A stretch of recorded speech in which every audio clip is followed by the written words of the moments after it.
The United States turned up the pressure on Canada again, and this time, something completely unexpected happened.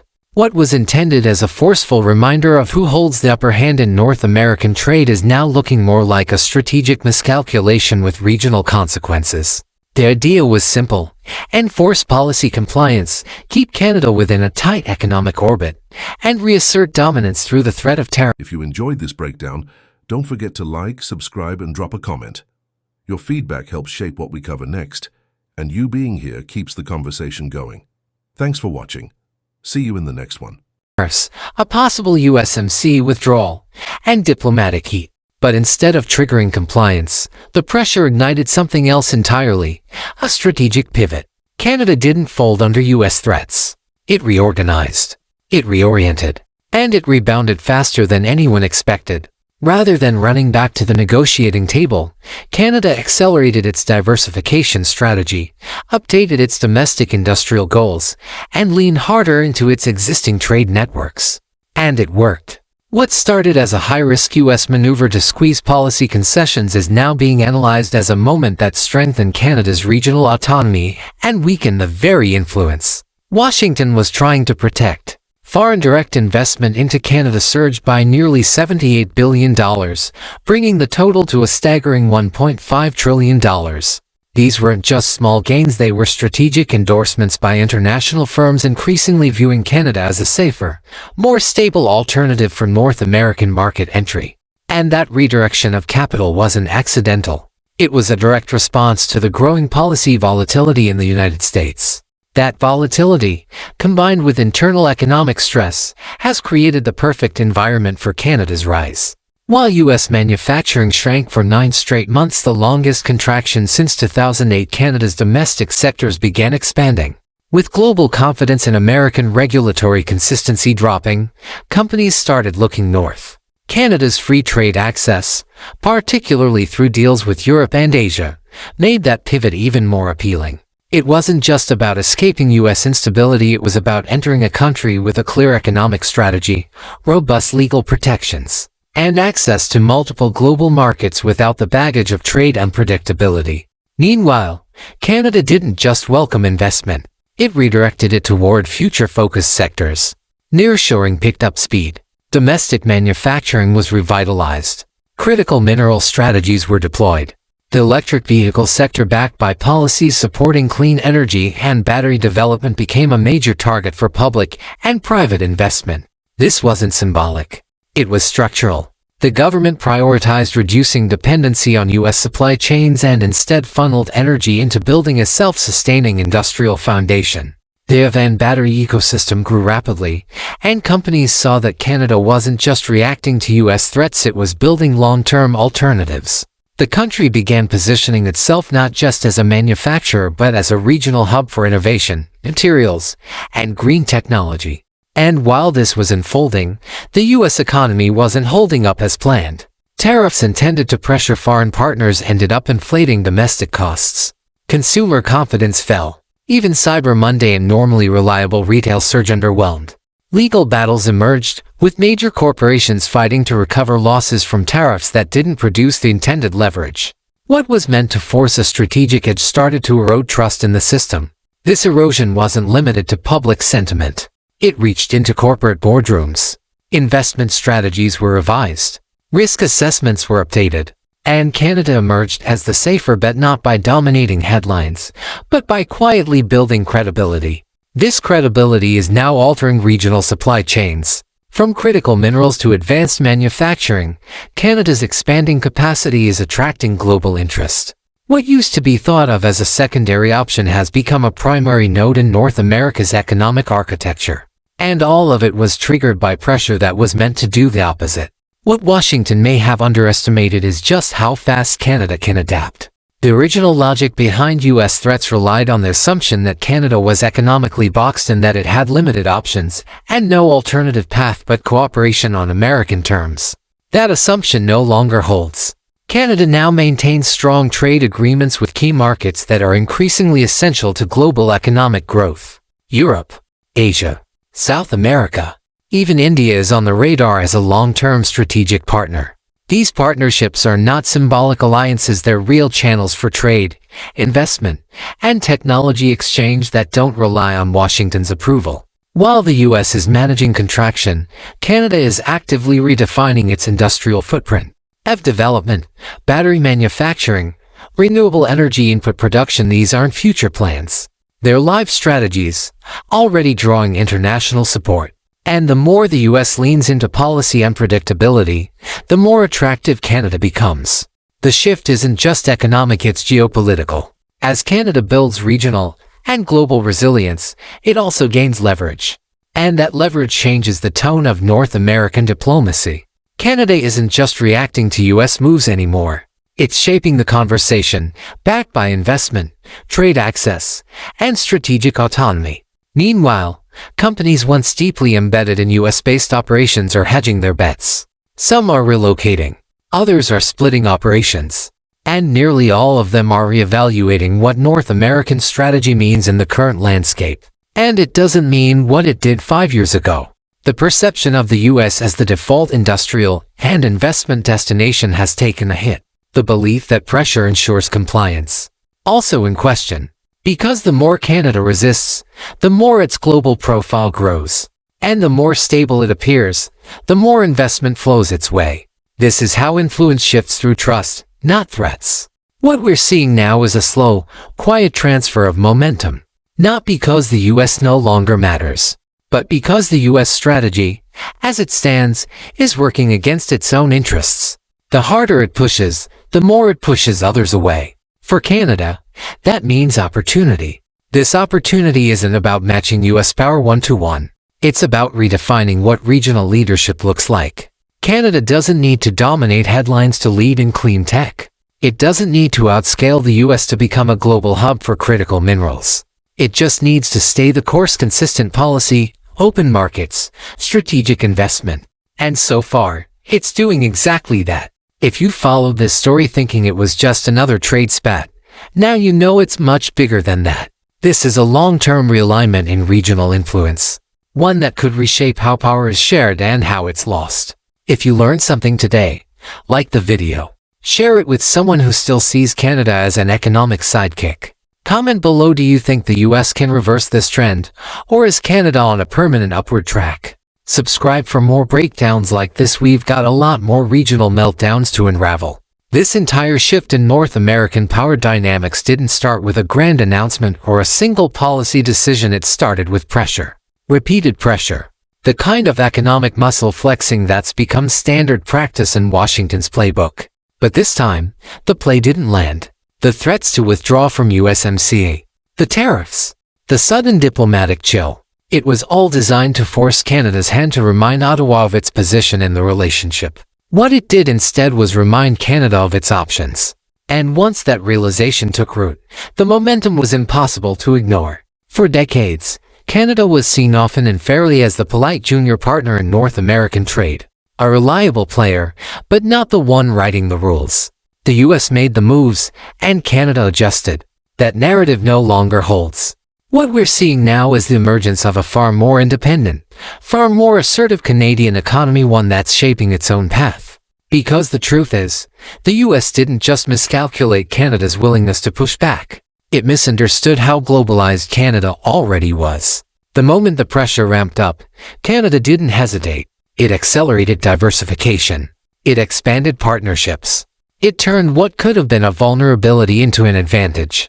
And here's the thing, it's not happening in isolation. The rest of the world is watching the US closely. Watching the internal dysfunction, the tariff drama, the legal chaos, the policy whiplash from one administration to the next. Foreign investors aren't looking for drama, they're looking for predictability. And right now, they're seeing it in Canada. While US companies are navigating a 9-month manufacturing contraction, Canadian manufacturing is expanding not just for domestic demand, but for global supply chains. The quiet build-out of EV battery plants, the national strategy for critical minerals, the increasing investments in green energy and advanced manufacturing. These aren't reactive measures. They're calculated moves. They show that Canada isn't just trying to survive US pressure, it's using it as a catalyst. And that's the key distinction here. This isn't some scrappy underdog story. This is a country with strategic foresight, institutional stability, and a clear understanding of where global industry is heading. Canada isn't trying to replace the US, it's stepping into a new role. One where it doesn't have to play second to anyone. And investors see that. Loud and clear. It's why foreign direct investment surged when the pressure campaign began. Not just because Canada looked good, but because the US looked unpredictable. And no boardroom is going to sign off on a 10-year investment plan in a country where trade policy changes with the news cycle. What we're seeing now is what happens when soft power is backed by smart policy. Canada's extensive trade agreements settle with Europe, CPTPP with the Pacific, and countless bilateral deals aren't just legal documents. They're proof of a long game that's finally paying off. When one partner becomes unreliable, the others matter more. And because of that preparation, Canada is now positioned as the regional hub the US thought it could never become. Even more striking is how US companies themselves are starting to look north, not for tax advantages or outsourcing, but for strategic stability. When tariff costs rise and trade policy becomes political theater, companies don't wait around to see how it plays out. They shift. They invest where things make sense. And right now, for many of them, that's Canada. That's not theory, it's happening. Plants are opening. Jobs are being created. Supply chains are being rewritten with Canada at the center, not the periphery. Critical minerals sourced and refined in Canada. Batteries built in Ontario. Tech developed in Vancouver. Green energy projects funded in Quebec. This isn't speculative. It's real. And it's happening fast. And all of this, triggered by the very strategy that was meant to constrain. That's the irony of the whole situation. The pressure campaign didn't reinforce American dominance. It created a stronger, more autonomous Canada and potentially a less influential United States in the region. Now, none of this means the US is collapsing. It still holds massive economic weight. It's still a critical player in global markets. But its grip on North America is loosening, not because someone took it away, but because it tightened it too hard. That's the cost of policy volatility. When you rely on intimidation over collaboration, you run out of leverage the moment your partners build other options. And Canada has built those options, fast, strategically, with partners who are eager to invest in a stable, transparent, and forward-thinking economy. And here's what makes this moment so transformative. Canada didn't rise by tearing down anyone else.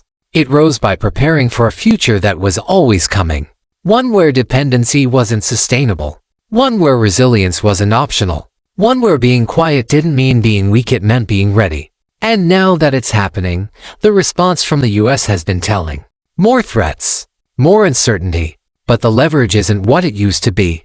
Because Canada's not isolated anymore. It's connected. Diversified. Resilient. That resilience isn't just a buzzword, it's baked into the structure now. In manufacturing. In technology. In minerals and energy and logistics. And most importantly, in policy. The kind of long-term thinking that doesn't panic in the face of diplomatic pressure, it pivots. So here's the new reality. Canada isn't waiting to be told what role to play. It's already playing it. And the region is adjusting. Slowly, but undeniably. If you're still looking at this as just another economic disagreement, you've missed the bigger picture. This is a reshaping of power in North America. Not through force. Not through confrontation. But through strategy, investment, and policy discipline. What started as a high-stakes attempt to keep Canada in check has opened the door to something much bigger, a future where Canada is a central manufacturing and strategic hub, not a secondary player. A future where supply chains run through Canadian infrastructure. A future where global firms plant long-term roots not in reaction to US leadership, but in search of something more reliable. This isn't just a moment, it's a shift. What makes this moment so defining isn't just that Canada held its ground under pressure, it's that it did so while transforming its role in the region, without throwing punches or waving flags. This wasn't an economic rebellion. It was a calculated evolution. Canada didn't start a trade war. It quietly rerouted the battlefield. Because when the US threatened tariffs and floated the idea of backing out of USMCA, it assumed that fear would work. That the threat of market access loss would force Canada to comply, to make concessions, to step back into line. Instead, Canada stepped forward into global markets, into new partnerships, into a broader, more balanced vision of its own future. And that's exactly why this story matters. This wasn't just policy resistance, it was strategic redirection. Canada didn't protest. It pivoted. And that pivot wasn't just away from dependence on the US, it was toward a diversified model of resilience that now has global companies reconsidering how and where they invest in North America. Take a closer look at foreign investment behavior. European and Asian firms, especially those in advanced manufacturing, energy, and tech, have started viewing Canada not as a proxy market, but as a primary destination. And it's not just about geographic access to the US anymore. It's about confidence that the rules won't change overnight, that agreements won't be turned into weapons, that the policy environment isn't at the mercy of election cycles. Because here's what happens when pressure becomes a habit: people stop trusting the hand that shakes theirs. And in the global investment world, trust is everything. Canada, in this context, has become a kind of safe harbor, still integrated with the US, still close in supply chains, but no longer tied down by one-sided dependencies. And when you're operating in a world defined by fractured alliances and geopolitical volatility, that kind of positioning carries serious weight. Nowhere is this more clear than in critical minerals.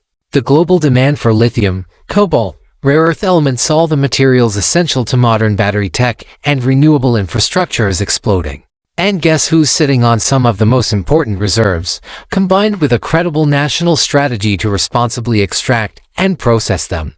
Canada. The US might have recognized the value of these materials, but Canada's already building the foundation. Foreign firms want in, not just to dig and export, but to build, refine, and innovate locally. And that's changing everything. Add to that Canada's aggressive push into manufacturing, and what you have is an emerging supply chain that starts and finishes within Canadian borders, minerals to manufacturing to markets. That kind of vertical integration isn't just smart, it's rare. And in today's fractured trade environment, it's a magnet for investment. The US still has scale, yes, but it's losing predictability. And in an economy where timelines span decades, unpredictability is toxic. It breeds hesitation, delays decisions, and pushes partners elsewhere. Which brings us right back to the broader shift in power. When Canada reinvests in domestic industry not as a reactionary move, but as a structural strategy, it starts to occupy a different space in the regional hierarchy. Not as a backup plan, but as a legitimate economic center. And the more it succeeds, the less leverage the US has to force alignment. That doesn't mean Canada will be immune to future pressure, but it does mean the costs of applying that pressure are now higher. Because the US is no longer threatening a partner that's cornered, it's confronting one that has options. And let's be honest, this was avoidable. Had US policymakers chosen cooperation over coercion, none of this might have happened. If pressure wasn't the default mechanism for negotiation, Canada's economic reorientation might have taken years longer. But now, the acceleration is baked in. If you've been tracking this shift and wondering whether it's just a phase, look again. The signs aren't temporary. The data points aren't flukes. This is a long-term adjustment in how North America operates. And unless there's a dramatic shift in how the US manages its trade relationships, the gap in regional influence won't close, it'll grow. If this breakdown opened your eyes to the real dynamics unfolding behind the headlines, hit like so it spreads. Share this with someone who still sees Canada as dependent. And tell us in the comments, do you think the US will adjust course? Or are we already watching the new balance of power take shape? Subscribe for more stories that cut through the noise and spotlight the moments that actually matter. Because this one, it's only the beginning.